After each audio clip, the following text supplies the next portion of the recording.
Good morning, everyone, and welcome. My name is Ben Thomas with UST Training, and I am here today to present and have present Lee Girard with Veeder-Root. And he's going to be talking about the Veeder-Root TLS-350. As many of you know, that the most popular tank monitor in America is going to be sunsetting, and so there's a kind of a transition time ahead of us as we need to think about new automatic tank gauge technologies.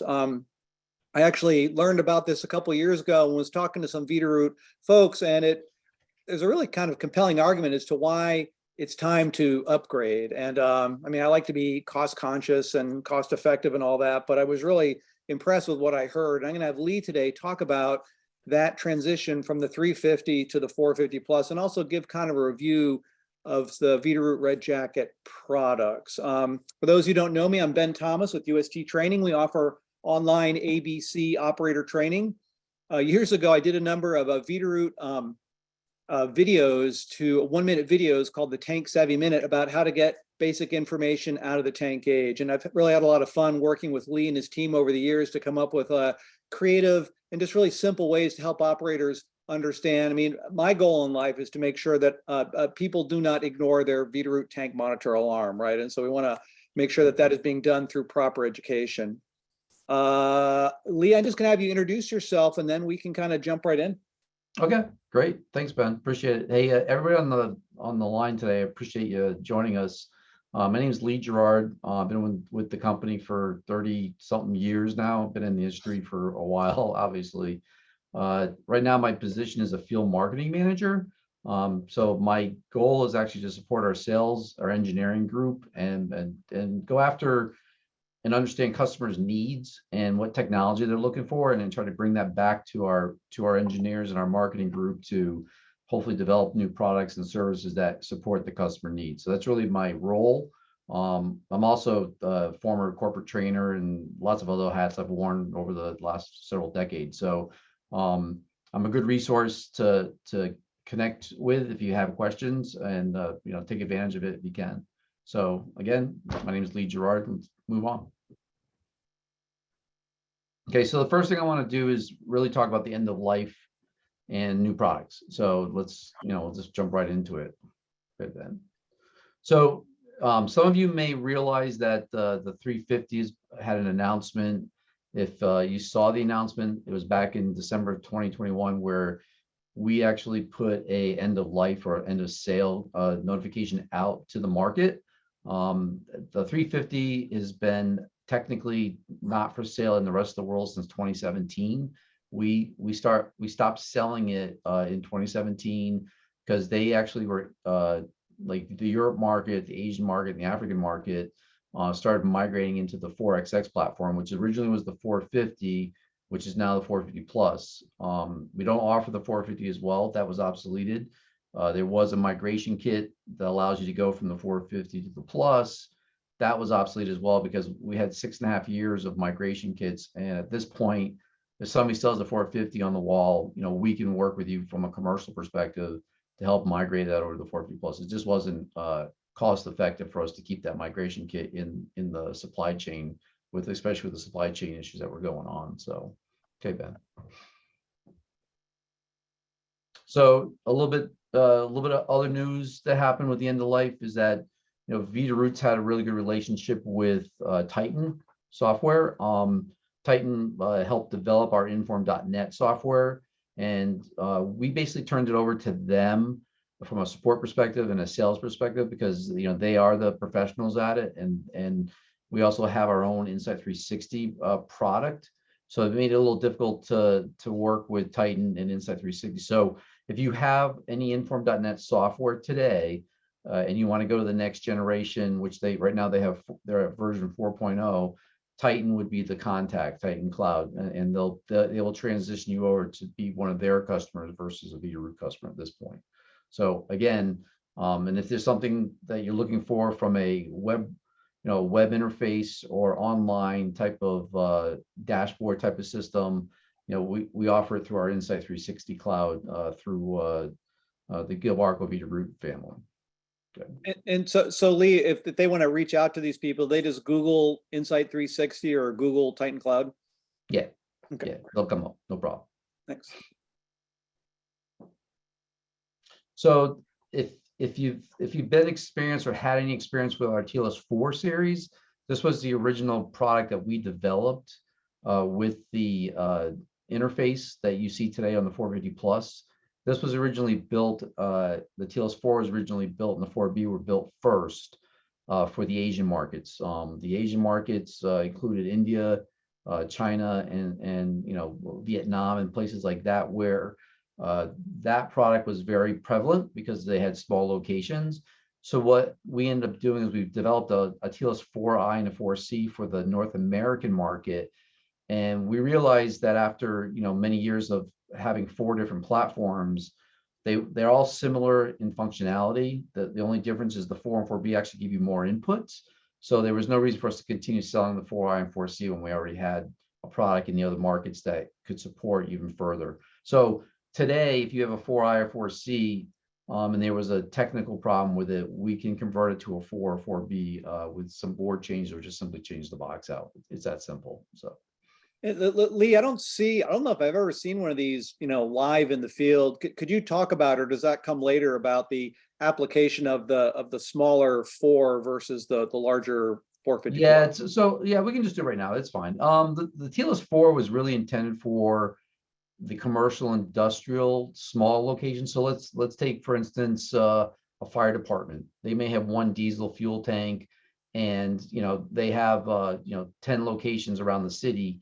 The TLS-4B would be an ideal console for it, because it gives them network connection capability, a web browser capability. They can automatically send them emails. It's the same GUI and same software as the 450 Plus. It's just in a smaller version. And it doesn't support things like electronic line leak detection and automatic reconciliation and tank calibration. But it gives the customer their compliance, their compliance needs. It gives them their inventory control needs, and it's just a lower cost, effective way of monitoring your tank. Great, thanks. Yep. Okay, so let's talk a little bit about. We're going to shift gears a little bit and talk about the new products out there. And so this is what we've been doing. So we basically have what we call the 4 platform, and what we've been doing is we always, everybody says good, better, best type of situation. And for us, the best is the 450 Plus, because it has it can expand based on current needs and future needs out in the market. It depends on what's required from a regulatory perspective, but also from a business perspective. There's lots of power inside the TLS-450 Plus. The expansion box just gives us more inputs for the location, so larger locations can utilize the 450 Plus with an expansion box. And we did similar things with the TLS-4, where we give you the ability to add on more inputs. And the reason we did that was because the China market started shifting, where they had more tanks installed and they were running out of inputs on the 4. So we actually just put the XP box on it, but there's limitations on it as well, where you can only do so many lines. And from a cost perspective in the US market, it's not worth taking a TLS-4 and an XB and comparing pricing against the 450 Plus and the expansion box, because you'll find that they're almost the same, a little bit more expensive for the 4 and the XB box than it is for the 450 Plus. So you'd be better off just going with the 450 Plus, especially if you're in the retail business versus a commercial application. And then again, the 4B, the last one on the bottom there, that's really going after, like I said, those commercial industrial that have a 1 or 2 tank, 3 tank application, and it's just a cost-effective way of monitoring your tanks. So the 4 and the 4B can do, CSLD. It can do interstitial. So the TLS-4 can do CSLD, interstitial monitoring.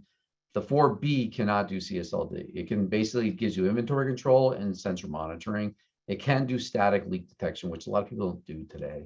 Most people are doing interstitial monitoring because they have double wall protection. So if you have a small, not very complex system, double wall interstitial would be a good fit for it. Yeah, for instance, I was talking to a guy today. There's a small regional airport. He's got 1 tank with aircraft fuel in it. It's an above ground tank, and he's got a TLS-4B in it with a probe on it and a submersible pump. Great. So again, talking about the platforms, more inputs. The 4 and 4B give you You can do BIR, but and you can expand beyond the capabilities on the 4, but the 4B only gives you 6 universal inputs. The 4 is going to give you 12. And if you actually add the expansion box, you can do up to 676 devices. And a device is a sensor or a probe that we call them devices, but it's a probe or sensor to most people in our industry. So again, the 4 can support CSLD. It has a partitioned Ethernet, which we'll talk about a little bit, and then you also can have a 10 amp relay module which can control dispensers as well.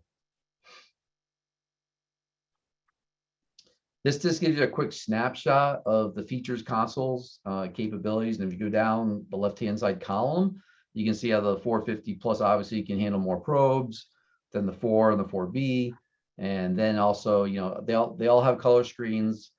They do all have AccuChart options if you purchase that.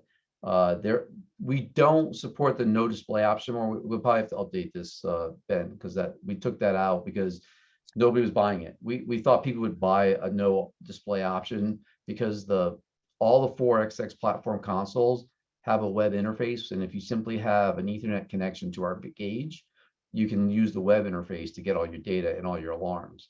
But we didn't sell that many, so we just discontinued it. Yeah, it was so basically no printer, no display. It was just a black box connected to your computer, and you get all the data on your computer.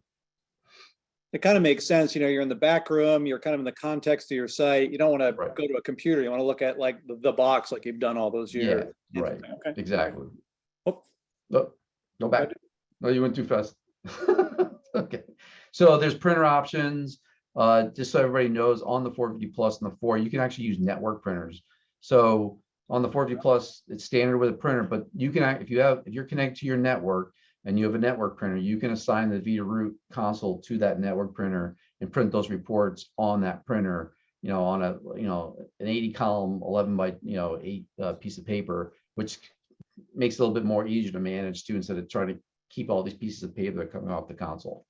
So I can imagine the inspectors really liking that too. Yeah, 100%. So, and then again, I talked about the web browser, which if you guys are interested, at some point we can show you what the web browser does. The web browser is basically just an interface. It's like you're sitting in front of the console, and you can do, it depends on how you restrict people from login credentials. But like, for instance, I can put Ben as a user, and he can only look at reports and print them. He can't get into programming. He can't get into diagnostics. Now, if I'm a service tech, I can assign service tech to be able to access that data as well. You can do the same thing locally on the display, or you could do it through the web browser as well. So there's ways of restricting people's access rights to the system, which you should take advantage of 100%. Mm-hmm. And then the workflow wizard is really intended for the service person to speed up their installation and setup of the equipment. It's basically like, it's a step-by-step process of how to program the console. We have embedded help. So if you guys ever had an alarm and you see a little actions button, you can click on it and it'll give you the interaction help to tell you what's going on and what the alarm means and what you should do about it. And then again, these are all. Lee, it's amazing how many calls we get about your alarms. Oh yeah, I'm sure. Or they go to YouTube and then they message, and then I get a message from YouTube saying so-and-so asked, yeah. So yeah, having it all right here makes a lot of good sense. Yeah, so it's embedded in the console, and like I said, if you're on any screen in the console and you click on the help button in the upper right hand corner, it'll actually bring you to that interactive help screen. Nice. So if you have one installed today, any of the folks on the line, just do that just to get yourself familiar with it, so you'll see how the help menu works. And then again, we have features like CSLD for tank testing. We have a time sudden loss feature, which allows us to look at losses in the tank when the tank is idle at night. It's typically for theft. And then we have the universal probe and sensor module, which allows us to connect probes, sensors, and leak detecting devices and other devices. And what's nice about this is that now, instead of having 5 or 6 different interface modules that the 350 had, you only have one. So from a maintenance perspective and a cost perspective, you're only having to maintain one board for all those interfaces versus having to have 4 or 5 different boards in your inventory. Ethernet, it's standard for all the devices. The switchable Ethernet, it's only available on the 4 and the 450 Plus. what that is, that's a security blanket. So it's like you having two switches at your location. One you can give people public access to, and the other one's behind your firewall. Folks that are on the public access, like say a third-party company who does fuel delivery, they can access your gauge. But what's nice about it is they can't physically get over to your network because it's partitioned and it's physically separated in the system. So that's an advantage from a security perspective. So if the guy got hacked, the delivery company got hacked, they can't get into your TLS and then get into your network, which is a very good feature to have. All the systems have data loggers in them, so they can log your inventory data up to 720 records. It logs all your sensor data, all your leak detection data. And so it's a data logger. The system is really a data logger more than anything else. And then things like the expansion box we talked about. There is a remote software download feature. So if you wanted to upload software remotely, you could. The IFSF LAN is not a US product. It's really used in China and parts of Europe. It's a standard communication protocol they use out there. And then, we have internal data loggers for Insight 360. And then we do have apps for Android and iOS. And just so everybody's aware, probably in April, there'll be one app that will be released. We're gonna, instead of having two apps to support, it's gonna be one app, and you're gonna find it's much better than the two apps that we have out there today. It gives you a lot of notifications, allows you to set up email trails and things like that. It's pretty cool. Nice. Okay, so obviously we're not in 2022 anymore. Yeah, so it's really, what's 2022, 2023, and what we're doing. Our focus as a business is really, getting folks to look at upgrading their TLS-350s or a competitive gauge or anything that's out there from a tank gauge perspective to the 450 plus, because it is our Cadillac platform, and the product is from a quality perspective has a better overall warranty return rate than the 350 does, which is amazing to us because the 350 has been a workhorse for 30 years. So from that perspective, it's great. So our focus here is to convince folks and show them the value of why you should be upgrading the 450 plus. Go ahead, Ben. And I know, Lee, we had talked last time, like I see the Veeder-Root TLS-300 350 as the Dodge Dart of underground storage, Right. Indestructible, runs forever. Yep.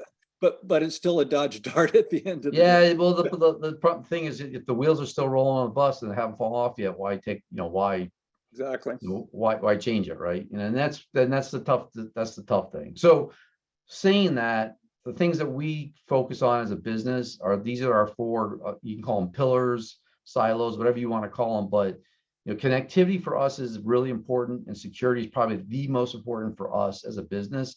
So we try to focus developing our products and our software for those two main things, because that is what drives business today. It's connectivity, and it's making sure the data that's being transmitted is secure.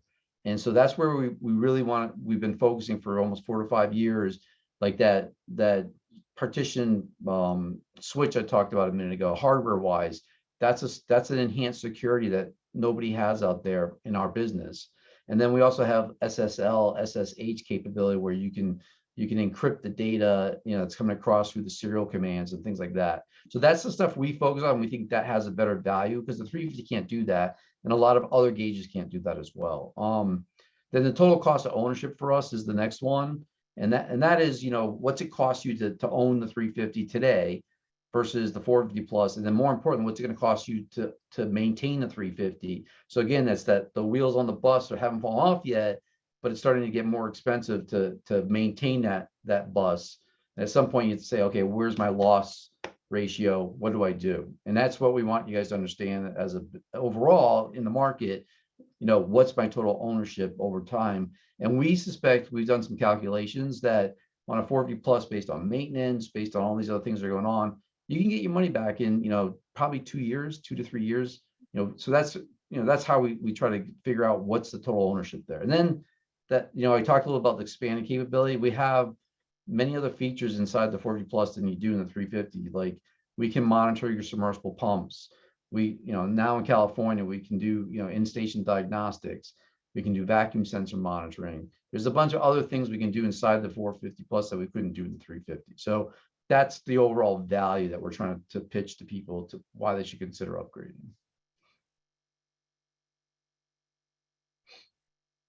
Just real quick on the connectivity side, reinforce it. We have a web browser. These two apps, the Remote View and Plus View, are available today. And then there's a secure serial interface, which is SSH, which if you have a medium to large IT group that manages your sites, you should consider using SSH, because now the data that's being transmitted over Telnet will become secure and encrypted, which is very important if somebody gets into your system. Like I said, the Remote and the Plus View will become one app in April, and we're going to combine, like I said, those functionalities and some additional functionality as well. So keep your eye open for that. You know, it's probably April, May, you'll start seeing us marketing, you know, an app to go to the App Store, go to the Play Store to get this app. Good. Again, from the connectivity perspective, what I was talking about a second ago about the SSH. So these are really the 6 things that we focused on from a security perspective. Isolated network, which is that separated network I talked about. Encrypting our web access. So it's like you putting your ATM card in at the bank. It's through a secure socket layer. We do the same thing on our web browser. Serial access. So we encrypt the serial access. That's what you're seeing right here, where you see this illustration where I'm encrypting it on both sides on the TLS and back to your PC or back to wherever you're talking to it. A lot of, like I said, medium to larger companies start utilizing this because this is a secure method of communicating your data. And then the thing that, if you don't use SSH and you're a small operator out there, the thing that I always try to encourage everybody to use is our role-based access and our front panel access. And the reason I say that, again, I can limit Ben's functionality and his capabilities to my gauge remotely and locally. So if you have our equipment out there and you're not sure your system's set up to meet those security measures at the front panel or in the role-based access, let us know. We'd be more than glad to help you. And we have videos to show you how to do it. So it's important that you set up that protection, because I'm going to tell you that the number one security breach that happens at most C-stores is your own employees. So that means they're going into the gauge and I got nothing to do. I'm a 19-year-old. It's 11 o'clock at night. Oh, what's this thing doing? I start pushing buttons and they can screw up your TLS. So that's why you should put that security on the front of the TLS, 100%. I'm shocked, Lee. I mean, I've played with hundreds and hundreds and hundreds of Veeder-Root TLS-350s, with the exception of like 1 or 2. I could just get right in there. I mean, I know people, and I encourage people, don't be afraid of the buttons, but whether through malice or just being ignorant, it's shocking how many of these are wide open. Oh yeah, and that's why on the 4B Plus, like with most, if a customer comes to me, I try to set them up and say, look, this is the way you should create your role base and your front panel access, because it just gives you another layer of security, ensuring that somebody can't get in the gauge and manipulate it, and more importantly, change your parameters. So if you change your parameters, then it becomes a problem, and then you could have a business issue that you don't want to deal with. So, correct. Okay. Thank you. So again, talking about the ownership, you know, there's more features obviously than the 350. All the probes and sensors today that are out there on the 350s don't have to be changed out. They actually are compatible with the 450 Plus. And then what we do to try to add a little more value to the upgrade program is we extend the warranty on those devices. So let's say you have a site out there that has 3 tanks, 4 dispensers, you know, let's say 16 sensors out there to monitor your containment and things like that. All those devices now will fall under the new warranty with the new system, and extends that warranty on those products for another year. And you could have those sensors out there for the last 15 years. So now you're extending the warranty on it. So we anticipate that somewhere between a $600 to $900 value if you had 1 service call a year on the TLS. And then obviously software. And we are a little, I mean, the industry is not bursting with service techs these days, right? So I mean, I see that to be a huge value. Remote updates. I mean, you could easily make your money back pretty quick on that one, I think. Yeah, 100%. So okay. So these are the expanded features I was talking about real quick earlier. So intelligent pump control is that STP monitoring. We can do it for both Franklin and Red Jacket products. We have this remote software update and backup and change management called CDM. It's called centralized device management. And what it allows you to do is it sits on the customer server, and it allows you to update software, or you can back up the files on the console, or you can use the change management feature to let you know that somebody actually changed the programming in the TLS. So we've had contractors and customers and distributors ask us if they could put this on their network and use this as a service tool 100%, as long as the customer gives them access to their site. Because think about it, if your contractor has access to do this, they can actually help maintain your equipment without being on site, which lowers your cost as an operator as well. So, and then things like go back. Sorry, you're trying to push me. I can see that. So virtual siphon allows us to, so a lot of folks have started to take siphons out of their system, so a siphon tank, and the Veeder-Root can actually monitor both tanks that are in that siphon system and decide which tank we should pull from based on height, volume, or usage. Again, all our software is free. If you go to our website and go to tech support and go under software downloads, you should register yourself, and it'll give you a notification when we come out with a new software update. And the reason I say that is that if you have ForexX platform in your network, you should at least consider updating your software once a year, because we go after vulnerabilities, security patches, and things like that. And you do it probably 4 or 5 times on your cell phone. So you should at least have it when they do an annual ATG certification. You tell the technician or the service company that you'd like them to update your software. And the software doesn't cost anything to do that. So make sure you make a note of that. Email notifications, we can set the system up to send emails out when anything happens. We can have, if Ben opens the door to the TLS, we can send a notification to say Ben was here. We could do it. There's a data logger I talked about. We can do custom alarms. If you have DEF applications, we can and you have a recirculation system, we can monitor it and control it. And then we also have power outage and delivery inventory reporting. So the power goes out, we actually will record deliveries and inventory as the power is going down. And then when the power comes back up, we'll do another snapshot and compare the two to let you know if you have an inventory change. Because if you do, somebody could have been stealing product, or you had a leak or something like that. So it's a good little report to have as well. So. Lee, I seem to remember years ago, hearing that the 350 had a kind of a finite hard drive size, and if you had more than X number of alarms, it would kind of like overwrite them because there's only correct. Is that 100%, true? Right. Yeah. There's 50. It was 50. It was 50 alarms in the 450 plus. To this day, I have sites that have been running since 2015, and they haven't run out of space yet. And you can go back 5 or 6 years and get all the history that you wanted. Okay. So from a regulatory perspective, you're supposed to keep 3 years worth of records, I think, right?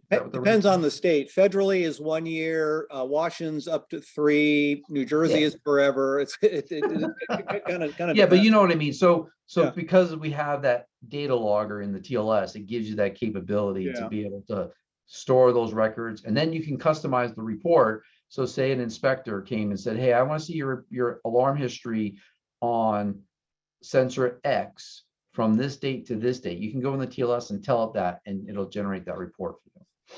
And you can email that report from the TLS or print it out locally, right there in that. So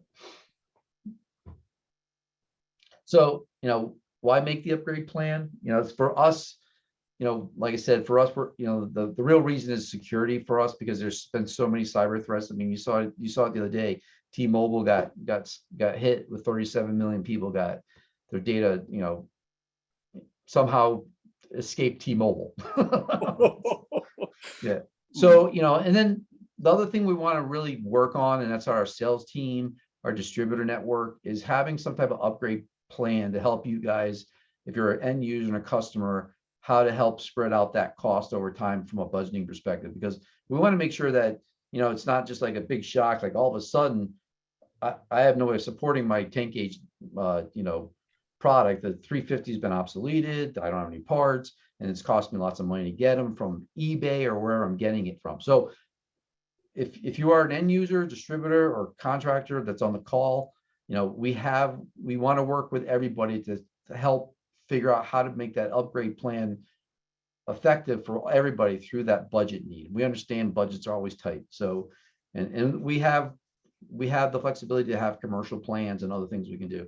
We do have a trade-up program, so there is incentive, for us to provide financial, it's like you going in and trading your car, and we give you some trade-up dollars for trading a 350. So there's an incentive there as well. And then the hard part for us is the spare parts and support. I'm part of the end of life team, and I sit on the supply chain meetings twice a week. And I got to tell you that over the last couple of years, it's been a struggle, and it's been very, I'll just say, challenging overall, from everything from resistors to chips to metal to epoxies. And so I can tell you that from a support perspective, we have enough parts. We think that it's going to get us through 2025, maybe some part through 2026. After that, I can't guarantee anything because it's just a supply chain issue. It's a 30-year product that now is realistically at the end of life, and it's not cost effective to redesign a lot of the parts. And that's just the reality of it. I'm just being upfront with you guys. So we'll switch gears. Focus number 2. How are we doing on time then? We are doing great. Yeah, keep it rolling. Okay. So focus area number 2 is our red jacket fixed STPs. So I don't know how many folks are on the call that have red jacket STPs. We've been focusing on making sure that it's a safe product from a service perspective, also being able to handle corrosion and different applications. So we came up with basically multiple ways of dealing with certain environments that your STP might be sitting in. So for instance, we have stainless steel riser pipes, for corrosion areas that may have a lot of rusting or cathodic type of issues. We have a trapper intake that most people don't even put on, which if you are an end user and you have a red jacket pump, we would have you consider putting a trapper on, because that keeps debris from coming up into the turbine and going into the manifold and then going into the pipe system and causing maintenance cost. Mm-hmm. And it basically keeps the debris out of the system. And then we do have what we call a red jacket sump dry, which is really intended to keep your sump dry, not a sump that's full of water, but a sump that's got moisture in it. Okay, because if you put this in a sump that's full of water, it'll basically the material will just fill up with water instantly, and that'll be it. So the intent is to take the moisture out of the sump to get the moisture out, so you don't have corrosion activity going on in the sump. That's really what it's for. Okay. And then a little bit more shifting toward that intelligent pump control. This is the software feature with the STP. So with Red Jacket or Franklin, we have the ability, not both of them together. If you have a Franklin site or a Red Jacket site, we can interface through a 45 COM board and talk to the pumps and let you know that the pump is not running, what the pump alarm may be, if it's over current or high voltage. And then we can send that notification out through the email notification or through, whatever means you want, if it's through the front panel, whatever, to an operator who's responsible for that site. So this is something, if you haven't experienced this before and you've had experiences with like a mag VFC that fails frequently, or you just have failures and you're not aware of it, and the site's down and it takes 2 hours to deal with it. This is an interface that the tank gauge can use to get response quicker. So instead of responding in 4 hours, they're responding in 2 hours or an hour to get your site back up online. So keep that in mind if you haven't seen this before, but it's a good product to have on both the Red Jacket or the Franklin side. The biggest problem is preventive maintenance. That's what we want to do. We want to try to get it to the point where we reduce your maintenance costs. This is just showing you a little bit about the interface. The screenshot over here is just showing you it's a Red Jacket, the pump's idle, the PC status means it's communicating to the tank gauge, and it's giving you a voltage and a current value. And then it has alarm histories in the alarms to show you, when that controller went offline or if it went to high voltage. But more importantly, you guys can remotely go in and try to restart a controller if you thought a controller was down.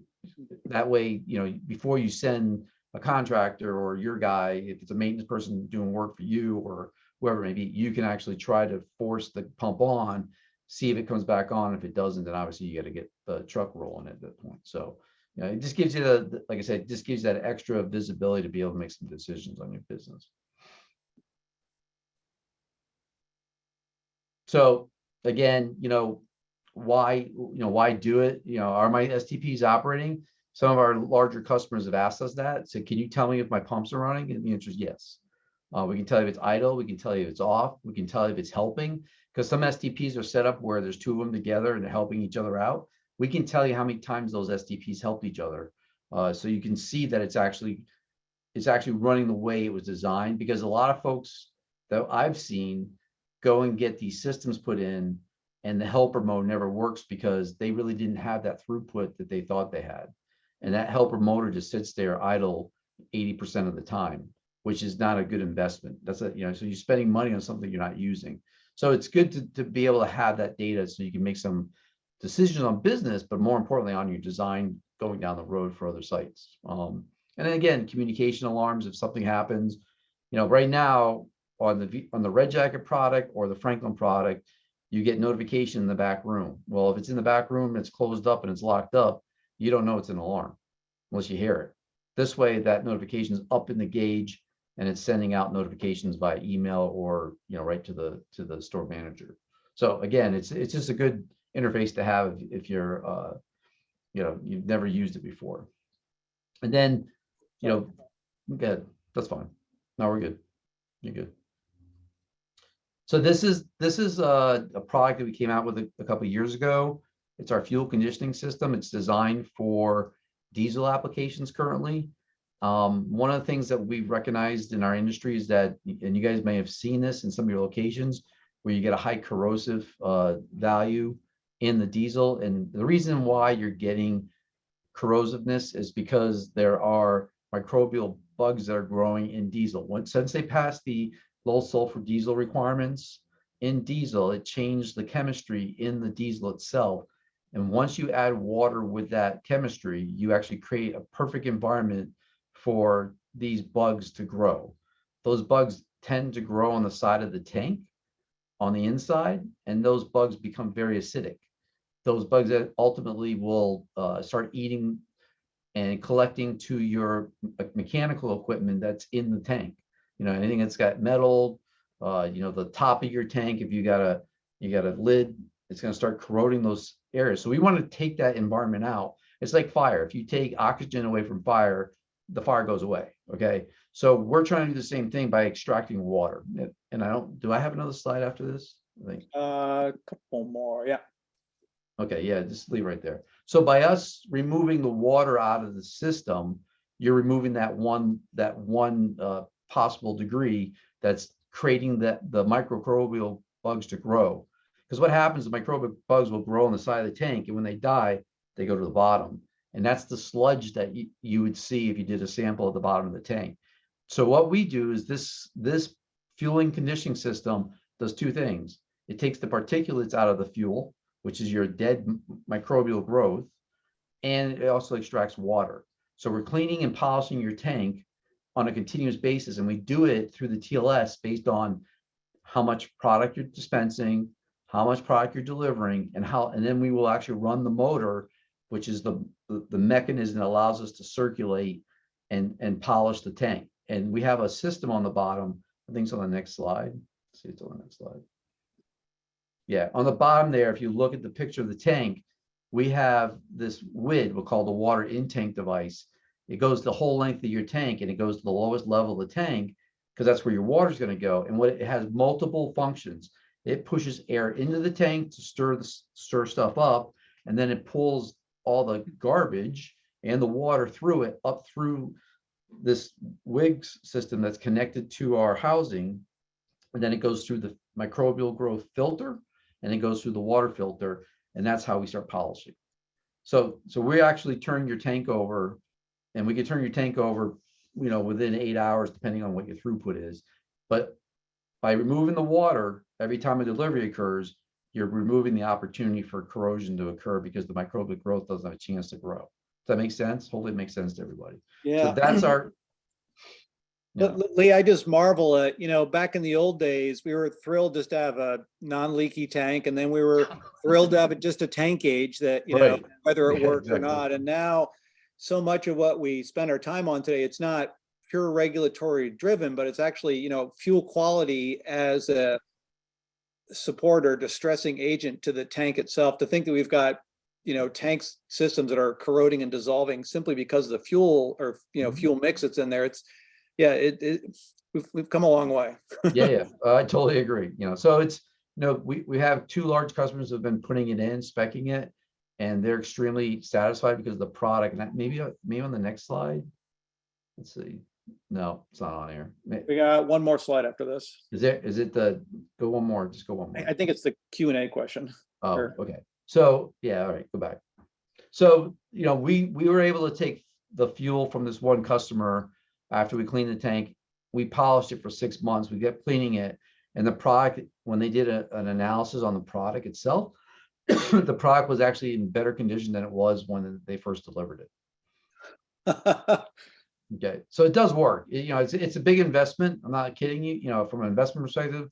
But when we have a ROI calculator, so if you're interested in the fuel conditioning system, and we also have a bio blend system, we have a calculator that, because if you're putting additives and other things into your tank to deal with the microbial growth stuff, that costs you money. And then if you have a maintenance program where you pull the STP out every 5 years and replace it, this calculator will show you the benefit and then the return on your investment by using the Hydric system versus the costly maintenance that you'll do over time with that diesel tank. So, but good.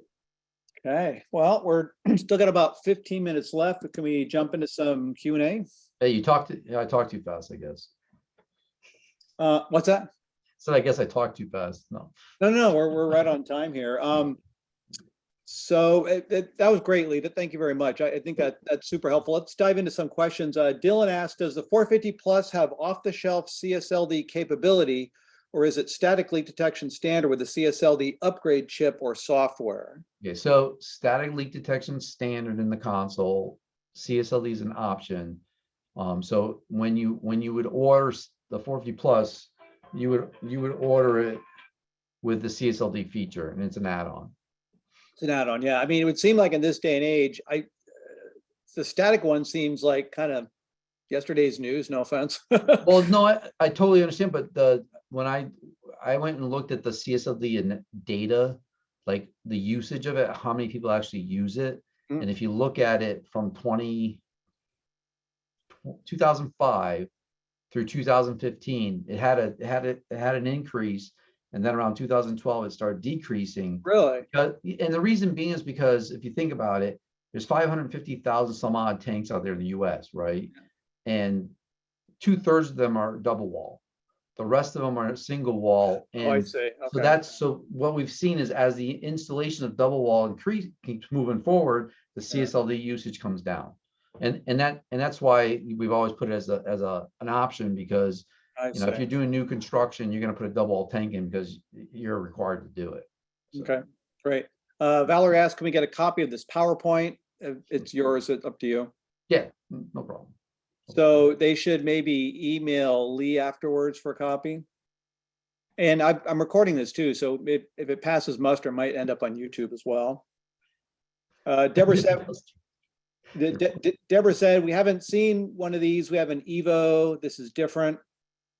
And just from my perspective here at UST Training, we're fairly agnostic when it comes to tank monitors. We just happen to know a lot of Veeder-Roots out there, and so we wanted to provide a Veeder-Root platform to share some of the stuff. Anonymous says Dodge Dart. Maybe didn't know what I was talking about. Maybe a younger person that's out there. Recording may become available afterwards. Stay tuned for details on that. Terry asks, is the 450 Plus approved for CARB Executive Order VR 202, 203, and 204. Yeah. So the answer is we're done with our testing. We finished on October 1st, and CARB currently has all the documentation and data. They're analyzing it, and we suspect that the approval will come sometime in March, and we'll be able to start selling the 450 Plus in California, hopefully April 1st. That's our goal. My coworkers helping moving that along. So we can say approval pending? Yeah. Okay. Yep. Does the 450 plus let you know if the pump does not turn off? Does not turn off? Yeah, so we actually have a clock on there that you can go in and you can generate an alarm if it's been running for so many hours. I tell people just to stand on the lid and feel if it's vibrating or not. Does that count? I had a guy the other day who kept telling me the pump's running, and I'm like, it doesn't seem like it based on the data you're sending me. He opens the lid and there was no STP in it. Don't think so. Sandy asked, is there specific training through Veeder-Root's SABA system for the TLS-450 plus, or will training be incorporated into the existing Veeder-Root training for technicians? Asking for a technician. So technician training for the 450 plus is already online through the Gilbarco Veeder-Root training program. Okay. I'm currently with my coworker Dave Edmonton. We're building one for California. We are actually going to do a 2 4-hour sessions starting at the end of February through March, hands-on, so the guys who have been already trained get some hands-on experience because they've never really touched the 450 plus, and give them their vapor certification at the same time. So if you're interested in the 450 plus, just basic training, installation and training, it's already online with the Gilbarco Veeder-Root folks. Yep. Okay, great. Dylan asked for a twin turbine manifolded line turbines. Does the 450 have a way to delay smart controllers for starting the assisted pump to turn on and keep up the pressure, like a variable frequency drive, so that both do not start at the same time, meeting the 3 gallon per hour leak detection requirement? Whew. Dylan. Yeah. So that makes sense? So it depends on the controller, because the controllers are actually making the decision. If it's a Franklin application, then the Veeder-Root console will control the controller based on the pressure, and as the pressure drops, it'll turn on that second motor. However, from a line leak perspective, there's a setting in the TLS, but also in the controls that you should be setting it at, so it runs it properly for leak detection purposes. There is a setting in both controllers. Okay. Timothy Wood asked about the cost of the Hydrix. Is that an online, offline conversation? Yeah. Well, like I said, it depends on the application, depends on how big the tank is, but I'll just say, $10,000 to $20,000. I don't know, but I'm going to tell you that's the ballpark probably. Okay. Does Hydrix work if there is high throughput? Yeah, sure. Yep. That's some of the sites that are running today are doing 700,000 to 1 million gallons a year. Yeah. I think we've already answered this. Is TLS-450 been approved by CARB for in-station diagnostics? Answer is pending. Yep. Laurel asks, so the water removed by the conditioning system goes to a water containment vessel, ? Is it located in the sump? And if so, what's the capacity? Where does the moisture go? So currently we have a 5 gallon reservoir, and then there's an alarm that will be generated on the TLS to let you know that it's full, and then there's a quick disconnect on that so you can pump it out. Okay. Michelle asked about PowerPoint. Lee, I'll send a thank you email out to everyone that would include your email address. Yeah, that's fine. Dylan, very thorough shopper here. Can you describe the price difference roughly for the TLS-I series versus the 450 plus? Some eGens are looking for ATG with the 2015 EPA rule. Most of my area are moving to the Evo 200 because it's a simplified version. At least suppliers here have been suggesting the TLS-4 downgrade series, which meets their needs. Yep. 450. Yeah. So like the 4 and the Evo 200 are competitive from a price perspective, and if you have a scenario where it's several gauges, then there's commercial opportunities with Veeder-Root sales and distribution. That okay. we always work with customers that way. And it's out there. But the 4V plus to the 4, is significantly higher. So I'll give you an example. Like in California, if you go upgrade to a 450 plus, it'll be about $18,000 to $20,000. If you could do it with a 4, it's gonna be more like 6 or 7. Okay, great. That's very helpful. Yep. Does Veeder-Root offer any guides, trainings for inspectors to pull reports from the units? So I have videos that are online that show you how to pull reports. However, we have a fuel boost objective over the next couple months to build more of them for inspectors, just specifically for inspectors. Which is kind of a segue, because I've actually got some videos as well on the 450 plus that are filmed live at a gas station here in Washington State. In fact, Ron had asked, I have a TLS-300C. It looks like the same as the 350, pretty much is.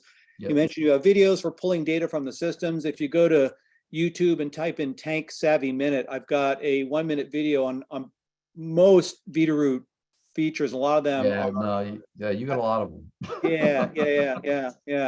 I know. I mean, it's kind of a funny story. I'd published these things out for years. I never really checked in with anyone from Veeder-Root. And when I finally got the call from Veeder-Root, you guys say, and I was afraid I was going to get shut down or whatever, infringement. And they go, where are the videos on the 450 plus? So, right.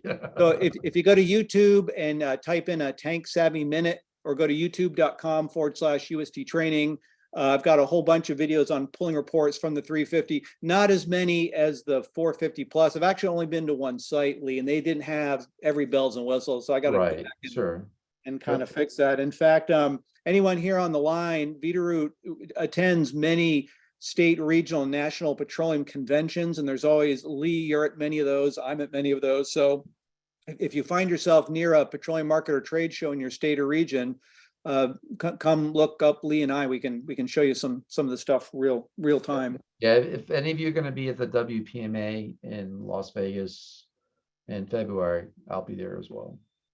Yeah, and we'll be at Impact in Indianapolis in April, and we're going to be at Southeast Petro in Myrtle Beach in March, and then a couple others along the way. Yep.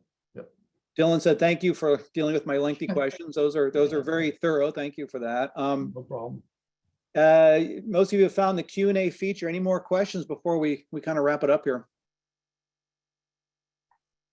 I just want to put in a quick plug too. If you're interested in an online ABC operator training, we've got great online ABC training at www.usttraining.com. I'm imagining my YouTube videos on a 450 panel. Is that possible? On a 450 plus, I don't know. Sure. Okay, so I'll be sending everyone. I'll maybe hit the stop record button.